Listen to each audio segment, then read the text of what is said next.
വൈദ്യശാസ്ത്രത്തെയും സാമൂഹ്യ സേവനത്തെയും എഴുത്തിനെയും ഒക്കെ ഒരുപോലെ തൻ്റെ ജീവിതത്തോട് ചേർത്തു നിർത്തി അതിനെ അർത്ഥപ്പൊരുളുള്ളതാക്കുവാൻ, കലാപരതയുള്ളതാക്കുവാൻ ഡോക്ടർ ജോർജ് പടനിലം ശ്രദ്ധിക്കുന്നു. അദ്ദേഹത്തിൻ്റെ ബ്ലോഗ് എഴുത്തുകൾ ഏറെ ശ്രദ്ധേയങ്ങളാണ്. അങ്ങനെ പല എപ്പിസോഡുകളിലൂടെ നമ്മൾ കടന്നു വന്നു. ഭ്രാന്തൻ ചിന്താസരണി എന്ന ആ ഒരു ബ്ലോഗ് എഴുത്തിലാണ് നമ്മൾ കഴിഞ്ഞ എപ്പിസോഡ് അവസാനിപ്പിച്ചത്. അതുകൊണ്ട് തന്നെ ഈ എപ്പിസോഡിൽ ആ ഒരു ചിന്താ പദ്ധതിയെക്കുറിച്ച് തന്നെയാണ് നമ്മൾ സംസാരിക്കുന്നത്. ഭ്രാന്തൻ ചിന്താസരണി എന്ന ആ ഒരു വിഷയത്തിൻ്റെ ആഴങ്ങളിലേക്കുള്ള പഠനമാണ് ഈ എപ്പിസോഡിൽ നടക്കുന്നത്. ഡോക്ടർ, ഭ്രാന്തൻ ചിന്താസരണി എന്ന ആ ഒരു പേരുകൊണ്ട് തന്നെ അങ്ങ് ഈ അടുത്ത കാലത്ത് എഴുതിയ ബ്ലോഗ് എഴുത്തുകൾ ശ്രദ്ധിക്കപ്പെടുന്നുണ്ട്. കഴിഞ്ഞ എപ്പിസോഡിൽ നമ്മൾ അതിനെക്കുറിച്ച് അല്പം സംസാരിച്ചു. ഇനിയും അതിൻ്റെ ആഴത്തിലുള്ള ആ ഒരു അർത്ഥതലങ്ങളെക്കുറിച്ച് അറിയാനാണ് ഞങ്ങൾ ആഗ്രഹിക്കുന്നത്. അതുകൊണ്ട് തന്നെ അങ്ങ് അതൊന്ന് വ്യക്തമാക്കുക, ഭ്രാന്തൻ ചിന്താസരണിയുടെ ആ ഒരു അർത്ഥതലങ്ങളെക്കുറിച്ച്. സന്തോഷമേയുള്ളൂ ടീച്ചറെ അതേക്കുറിച്ച് സംസാരിക്കാൻ. ഭ്രാന്തൻ ചിന്താസരണിയുടെ അടിസ്ഥാന തത്വം അടിമയാക്കിയപ്പെട്ട ആനയെ വിശ്വസിപ്പിക്കുക, അതായത് അതിൻ്റെ സകല ആശ്രയവും യജമാനനിൽ അർപ്പിക്കണം. അപ്പോൾ ആ യജമാനനെ പൂർണ്ണ ഹൃദയത്തോടും പൂർണ്ണ ആത്മാവോടും പൂർണ്ണ മനസ്സോടും പൂർണ്ണ ശക്തിയോടും കൂടി യജമാനനെ സ്നേഹിക്കുകയും സേവിക്കുകയും ചെയ്യണമെന്നുള്ള ഒരു പ്രതിജ്ഞ അടിമയെക്കൊണ്ട് എടുപ്പിക്കുകയാണ്. അപ്പോൾ ഈ സ്നേഹം എന്താണെന്നുള്ളതിനെക്കുറിച്ച് യുക്തിക്ക് ചേരാത്ത രീതിയിലുള്ള പഠനമാണ് ഇവർക്ക് നൽകുന്നത്. ഉദാഹരണമായിട്ട് ലവ് എന്ന് പറയുന്നത് കൺട്രോളാണ്. അതായത് നമ്മൾ ഒരാളെ സ്നേഹിക്കുന്നെങ്കിൽ, അതായത് യജമാനൻ്റെ പൂർണ്ണ നിയന്ത്രണത്തിൽ നിന്നെങ്കിൽ മാത്രമേ യജമാനോട് പൂർണ്ണ ഹൃദയത്തോടെയുള്ള സ്നേഹം ഉണ്ടാകത്തുള്ളൂ. സ്വല്പമെങ്കിലും വഴിതെറ്റിപ്പോവുകയോ വേറെ ഏതെങ്കിലും കാര്യത്തെക്കുറിച്ച് ചിന്തിക്കുകയോ വനത്തെക്കുറിച്ച് ചിന്തിക്കുകയോ എന്തെങ്കിലും ചെയ്തു പോയി കഴിഞ്ഞാൽ അത് യജമാനൻ്റെ നിയന്ത്രണത്തിൽ നിന്ന് വിട്ടുപോകുമെന്നുള്ള ഭയം മൂലം യജമാനന് അത് അരക്ഷിതാവസ്ഥ ഉണ്ടാക്കും.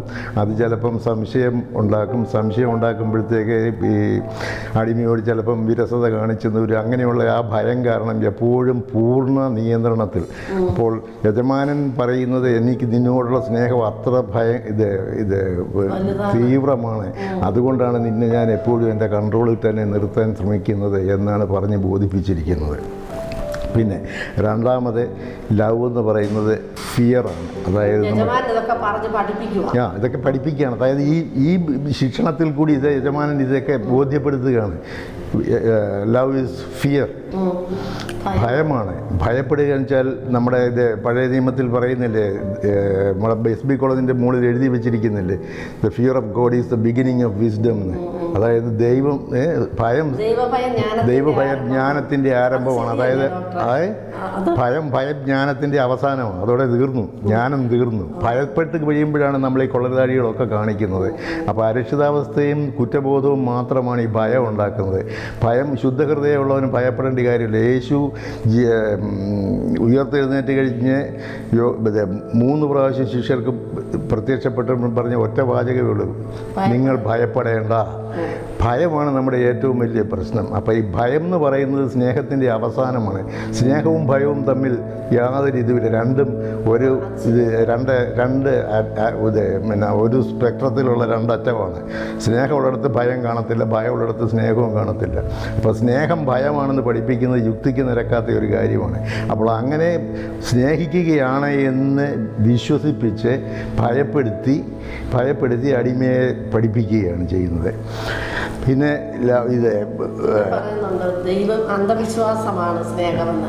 ദൈവം അന്ധവിശ്വാസം.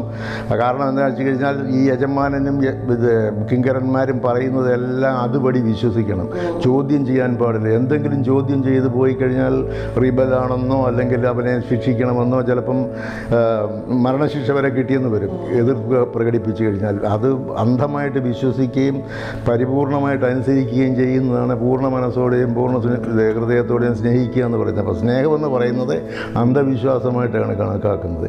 പിന്നെ ലവ് എന്നുള്ളത് പൊസഷനായിട്ട്, അതായത് എനിക്ക് ആരെയെങ്കിലും സ്നേഹമുണ്ടെന്നുണ്ടെങ്കിൽ ആ ആളിനെ ഞാൻ പൊസസ് ചെയ്യണം, അതെൻ്റെ സ്വന്തമാക്കണം, ഇഷ്ടപ്പെടുന്ന ആളിനെ സ്വന്തമാക്കണം, ഇഷ്ടപ്പെടുന്നതിന്. അപ്പം ആ വേറെ ആർക്കെങ്കിലും ആളിനോട് സ്നേഹം വന്നു കഴിഞ്ഞാൽ എനിക്ക് അസൂയയുണ്ടാകും. അതെ, അപ്പോൾ അസൂയ എന്ന് പറയുന്നത് സ്നേഹത്തിൻ്റെ ഒരു പ്രകടനമായിട്ടാണ്. അസൂയ ഇല്ലാത്തിടത്തെ സ്നേഹം ആഴത്തിലുള്ളതല്ല എന്നുള്ളതാണ് അടിമയെ പഠിപ്പിച്ചിരിക്കുന്നത്. അതുകൊണ്ട് വേറെ ഏതെങ്കിലും ഒരു യജമാനനെ സേവിക്കാനായിട്ട് നീ ആഗ്രഹിക്കുന്നെങ്കിൽ എനിക്ക് അസൂയയുണ്ടാകും. ഞാൻ I M A jealous God എന്ന് പറയുന്ന പോലെ ഞാൻ അതിൽ നിന്നെ ശിക്ഷിക്കും. അതിൻ്റെ സ്നേഹത്തിൻ്റെ ആഴം കൊണ്ടാണ്, അല്ലാതെ കണ്ട് പേടിച്ചിട്ടല്ല. സ്നേഹത്തിൻ്റെ ഇതാണെന്നുള്ളതാണ് ഇതിനെ ധരിപ്പിക്കുന്നത്. പിന്നെ സ്നേഹമെന്ന് പറയുന്നത് വിനയം, എപ്പോഴും വിനയത്തോടു കൂടി മാത്രമേ പെരുമാറാവുള്ളൂ. പണ്ടത്തേതുപോലെ ഒച്ചാനിച്ച് നിന്ന് സംസാരിച്ചെങ്കിൽ മാത്രമേ നമുക്ക് ബഹുമാനം ഉണ്ടു എന്നുള്ള ഇത് തോന്നലേ. ആരെങ്കിലും കാണുമ്പോഴത്തേക്ക് എഴുന്നേറ്റ് നിൽക്കുക, അവരുടെ അവർക്ക് സീറ്റ് കൊടുത്തു കഴിഞ്ഞാൽ ചിലപ്പോൾ നിലത്തിറങ്ങിയിരിക്കുക. അതുപോലെ തന്നെ പണ്ടൊക്കെ തൊഴിലാളികളാണെങ്കിൽ തൊപ്പിപ്പാളയൊക്കെ ധരിച്ച് വരുമ്പോഴത്തേക്ക് തൊപ്പിപ്പാളയൊക്കെ മാറ്റിയിട്ട് വലിയ യജമാനനെ എന്നും പറഞ്ഞ് കുമ്പിടുക. ഇന്നൊക്കെ അതൊക്കെ ഈ സ്നേഹത്തിൻ്റെയും ബഹുമാനത്തിൻ്റെയും സ്നേഹത്തിൻ്റെ ലക്ഷണമാണ്. ദൈവത്തോട് നമ്മൾ പ്രാർത്ഥിക്കുമ്പോഴത്തേക്ക് എപ്പോഴും അങ്ങനെയല്ലേ, ഞാൻ ഏറ്റവും അധമനാണ്, ഞാൻ കൊള്ളരുതാത്തവനാണ്, ഞാൻ സ്നേഹത്തിന് അർഹനല്ല, ഏറ്റവും വലിയ ശിക്ഷയ്ക്ക് അർഹനാണ്, എങ്കിലും എനിക്ക് സഹായം ചെയ്യണേ, എന്നെ സ്നേഹിക്കണേ, ഇതാന്നല്ല നമ്മൾ പറയുന്നില്ലേ. ആ സ്നേഹപ്രകടനം എന്ന് പറയുന്നത്, അല്ല, എളിമയുടെ പ്രകടനം എന്ന് പറയുന്നത് സ്നേഹം യാചിക്കാൻ വേണ്ടിയിട്ട്. അതായത് സ്നേഹത്തിന് നമുക്ക് അർഹതയില്ല, പക്ഷേ എന്നിരുന്നാലും സ്നേഹത്തിൻ്റെ സ്രോതസ്സായ ദൈവത്തോട് നമ്മൾ യാചിക്കുകയാണ്, എനിക്ക് സ്നേഹം തരണമേ എന്ന്. അപ്പോൾ സ്നേഹമെന്ന് പറയുന്നത് എന്തുമാത്രം നമ്മളെ തന്നെ പുട്ട് ഡൗൺ ചെയ്യുന്നു, എന്തുമാത്രം നമ്മളെ മോശക്കാരാക്കി കാണിക്കുന്നു, അത്രയ്ക്ക് യജമാനന് ഇഷ്ടപ്പെടും, അത്രയ്ക്ക് ദൈവത്തിന് ഇഷ്ടപ്പെടും എന്നുള്ള ധാരണയാണ് നമ്മളെ പഠിപ്പിച്ചു വച്ചിരിക്കുന്നത്. പിന്നെ സ്നേഹമെന്ന് പറയുന്നത് നമ്മളെ സ്വയം നിയന്ത്രിക്കണം. എല്ലാം നമുക്കിഷ്ടമുള്ളതൊന്നും ചെയ്യുന്നതല്ല, യജമാനന് ഇഷ്ടമുള്ളത് എനിക്കിഷ്ടം എന്നുള്ള ആ ധാരണയായിരിക്കും. നമുക്കിഷ്ടമുള്ളതൊന്നും നമുക്ക് ചിന്തിക്കാൻ അവകാശമില്ല. കാരണം വെച്ചാൽ നമ്മൾ അത്ര അധമരും പാപികളുമാണ്, നമുക്കതിനുള്ള അവകാശമില്ല. അപ്പോൾ ആ യജമാനന് ഇഷ്ടമുള്ളതും യജമാനൻ്റെ പരിശീലകരെ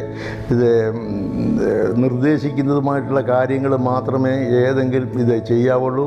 അത് അവർ പറയുന്ന അളവിലും തൂക്കത്തിലും മാത്രം ചെയ്തെങ്കിൽ മാത്രമേ യജമാനൻ ഇഷ്ടപ്പെടുത്തുള്ളൂ.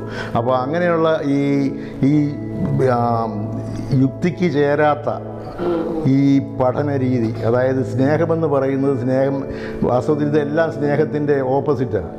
സ്നേഹത്തിനെ തീർത്തും നിരാകരിക്കുന്ന കാര്യങ്ങളാണ് സ്നേഹമെന്നും പറഞ്ഞ് പഠിപ്പിക്കുന്നത്. അപ്പോൾ ആ സ്നേഹമാണ് ഈ അടിമകൾ പരിശീലിച്ച് വെച്ചിരിക്കുന്നത്. അപ്പം അത് കഴിഞ്ഞിട്ട് പിന്നെ ഇതിൻ്റെ പോസ്റ്റ് ഗ്രാജുവേറ്റ് കോഴ്സ് ഉന്നത പാഠം പഠിക്കുന്നത് എന്താണെന്ന് ചോദിച്ചു കഴിഞ്ഞാൽ, ഇത് പണിഷ്മെൻറ്റ്, ശിക്ഷയാണ് ശിക്ഷണം. എന്തെങ്കിലും തെറ്റ് ചെയ്തു കഴിഞ്ഞാൽ യജമാനന് തോന്നുകയാണ് നിയന്ത്രണത്തിൽ നിന്ന് വിട്ടുപോകുന്നു തോന്നിക്കഴിഞ്ഞാൽ ശിക്ഷിക്കും. അത് ശിക്ഷിക്കുന്നത് നല്ല ശിക്ഷ അത് ഓരോന്നിൻ്റെയും ഗൗരവം അനുസരിച്ചാണ്, കുറ്റത്തിൻ്റെ ഗൗരവം അനുസരിച്ചാണ് ശിക്ഷ. വധശിക്ഷ വരെ കിട്ടിയെന്ന് വരും. യജമാനെതിരായിട്ട് സംസാരിക്കുകയോ യജമാനനെ എതിർത്ത് പ്രവർത്തിക്കുകയോ എന്തെങ്കിലും ചെയ്യുകയാണെന്നുണ്ടെങ്കിൽ, അല്ലെ യജമാനൻ്റെ ശത്രുക്കളോട് കൂട്ടുകൂടുകയോ എന്തെങ്കിലും ചെയ്യുകയാണെന്നുണ്ടെങ്കിൽ ശക്തമായ ശിക്ഷ കിട്ടിയെന്ന് വരും. ശിക്ഷയിൽ കൂടി നിന്നെ നേരെയാക്കുക, നിന്നോടുള്ള സ്നേഹം കൊണ്ടാണ് ഈ ശിക്ഷിക്കുന്നത്.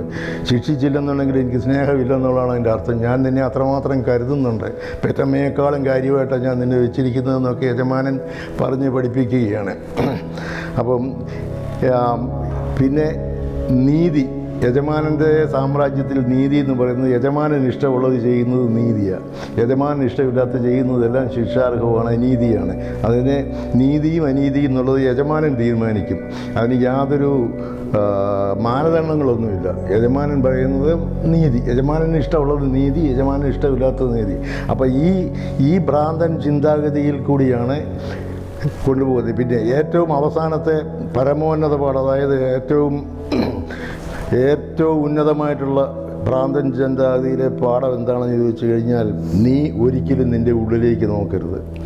നീ ഒരിക്കലും ഞാൻ ചെയ്യുന്നത് ശരിയാണോ, ഞാൻ ഈ അനുസരിക്കുന്നത് ശരിയാണോ, ഞാൻ ചെയ്യുന്നതുകൊണ്ട് എനിക്ക് എന്തെങ്കിലും പ്രയോജനം ഉണ്ടാകുന്നുണ്ടോ, ഞാൻ ഈ യജമാനനെ സേവിക്കുന്നതുകൊണ്ട് എന്തെങ്കിലും വിശേഷമുണ്ടോ എന്നുള്ളതിനെക്കുറിച്ച് ചിന്തിക്കാൻ പാടില്ല.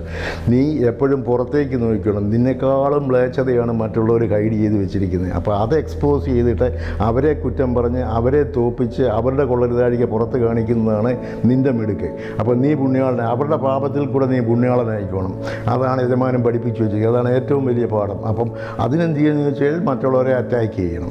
അറ്റാക്ക് ചെയ്യുമ്പോഴത്തേക്ക് അവർ തിരിച്ച് അറ്റാക്ക് ചെയ്യും. അങ്ങനെ സംഘർഷം കണ്ടിന്യൂ ചെയ്യുക. അപ്പോൾ ഈ സംഘർഷം കണ്ടിന്യൂ ചെയ്യുക എന്നുള്ളതാണ് ഈ ഭ്രാന്തൻ ചിന്താസരണി പഠിപ്പിക്കുന്നതിൻ്റെ ഒരു പ്രധാന ഉദ്ദേശം. എപ്പോഴും ഇങ്ങനെ കോൺഫ്ലിക്റ്റിൽ, എപ്പോഴും സംഘർഷത്തിൽ ജീവിക്കുക. സംഘർഷത്തിൽ ജീവിക്കുമ്പോഴത്തേക്ക് എപ്പോഴും യജമാനൻ്റെ സ്നേഹം തേടി അല്ലെങ്കിൽ യജമാനൻ്റെ അഭയം തേടി യജമാനെ സമീപിക്കുകയല്ലേ. അപ്പോൾ അങ്ങനെ ഒരു സിസ്റ്റം ഉണ്ടാക്കി വെക്കുക എന്നുള്ളതാണ് ഈ ഭ്രാന്തൻ ചിന്താസരണിയുടെ ലക്ഷ്യം. ഭ്രാന്തൻ ചിന്താസരണി എന്ന ആശയത്തിൻ്റെ അർത്ഥതല മാനങ്ങളിലേക്കാണ് നമ്മൾ ഈ ചർച്ചയിലൂടെ സഞ്ചരിച്ചത്. ഡോക്ടർ വളരെ വ്യക്തമായി എന്നാൽ ലളിതമായി അത് നമ്മളോട് പങ്കുവെച്ചു. ഈ ആശയത്തെക്കുറിച്ചുള്ള ചർച്ച ഇവിടെ അവസാനിക്കുന്നില്ല. അടുത്ത എപ്പിസോഡുകളിൽ ഭ്രാന്തൻ ചിന്താസരണി എന്ന ആശയത്തിൻ്റെ ആഴങ്ങളിലേക്ക് നമുക്ക് സഞ്ചരിക്കാം.